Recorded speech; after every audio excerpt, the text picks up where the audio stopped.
All right, guys, I promise I have a review for Men, and it's done. It's ready to be edited. And I'm only making this review because this movie just came out. I saw a movie, it kind of flew a little bit under the radar. It's called Watcher. I think a lot of people who enjoy thriller, suspense movies are going to enjoy this one, and it should be quick because the movie's relatively straightforward. So I just want to make this one since it's still in theaters as well. Men might be as well, I'm not sure. But I want to get this one out so you can go see it if you want to. This isn't going to be a spoiler review, so if you don't mind watching non-spoilers before you actually see the movie, just to get an idea of it or whatever the case may be, then you could definitely watch this without any significant plot points being released, non-spoiler. And yeah, and then you can go see the movie. But either way, I promise I'm gonna get that Men review out. But we're gonna start with this one. So with that being said, let's get into my review. Have you noticed anyone watching you in your apartment? No. This guy has been watching us since we moved in. Maybe he's staring at the woman who's staring at him.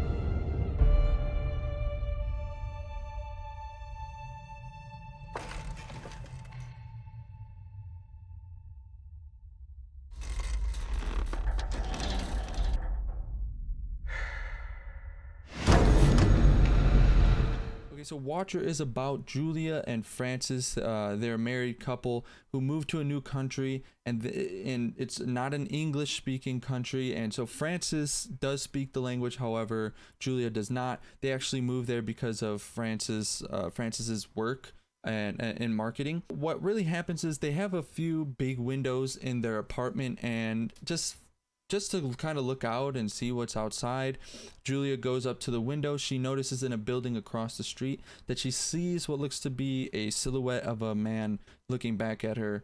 And at first it doesn't seem like much, but after, a second time, a third time, and just subsequent times that she just looks through the window, it seems that this guy is always staring back at her. And so this starts to get a little strange. And so stress, tension builds between her because of this situation. Do people really believe her? Do they take it as serious as she does? Maybe towards the beginning she starts to think, am I crazy? Maybe, who knows? And then on top of just being in another country where she can't really communicate with other people again because she doesn't speak the language very well. And then things do escalate when in the news there's a story released about the local serial killer who's been decapitating women. And so now she's thinking that maybe this guy is somehow linked to those kills. And again, it's just the stress of everything is kind of closing in on her. And with that, you have the movie Watcher. With this, I think this movie is it's a very good, enjoyable movie. It's only an hour and 35 minutes or so it's not taking up much of your day. If you enjoy thriller suspense, again, like I said in the beginning, it's a very straightforward movie. It's pretty predictable, I would say. There's not really any twists that I can think of. I was able to really call everything as it was. You sometimes you get in this mindset where you anticipate a twist, so you're kind of thinking, like, what's gonna happen. You're in this movie and you are thinking, like, maybe she's paranoid, maybe she's not.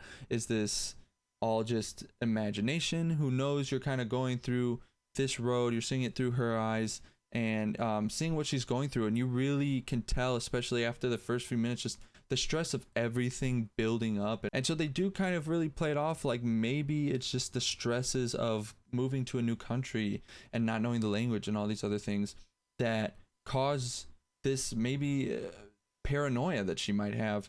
And they play that off really, really well. They make you really think. And the actress that plays Julia, Micah Monroe, she does a really, really good job in this role. It's not an A24 movie. There's no subliminal messaging. There's no social commentary on anything. There's no metaphoric symbolism, at least that I noticed. I thought it was just, again, pretty straightforward of a movie, and it's really refreshing. It can get stressful as a moviegoer, I would say it's maybe equivalent to trying to land on the moon when you've seen as many movies as I have. It's very stressful on the body. People tend to think you're just sitting there and going along for the ride, until you finally hit your destination. But no, it's mentally taxing when you have to constantly think like, why is this movie a thing? And it's tough. But we have a movie like this that's very refreshing. I can just watch it and just like it for how it is. And I left the movie theater knowing the beginning, middle, and end and how all of it happened. And I would love to see it again. I would, when it comes out, I am definitely gonna revisit this movie. We had this and then Top Gun Maverick, two back-to-back movies. They're just great. One of them is actually a popcorn flick action movie with not really there's substance obviously, but I mean more so in the metaphoric sense. It was just a movie you could go and watch and enjoy, and like old school theater, and that was great. And now you have like old school theater thriller suspense right after that, so that's great. So I definitely, if you saw my Top Gun, I recommend you go see that if you like action and stuff. And if you like thriller and suspense, definitely go see Watcher. It was directed really well. I also want to highlight Bern Gorman as the supposed killer slash creeper silhouette guy in the window, and he did a really good job at just being creepy. It's the type of thing where obviously the movie's going like, if he's not the guy, he's just some weird dude, but he really seems like the guy. But yeah, at the end of the day, I definitely recommend it. The rating I'm gonna give for this movie is a 7.8 out of 10. And yeah, so if you've seen it, what did you think of it? Again, Watcher, really good movie. I definitely recommend to go check it out in theaters. And if you liked it, let me know in the comments. If you didn't like it, let me know why you didn't like it in the comments. But yeah, subscribe, hit the notification button so you know whenever I come out with another review. Hit the like button, it helps me out. But with that being said, I hope you have a great day. But no one has really noticed before.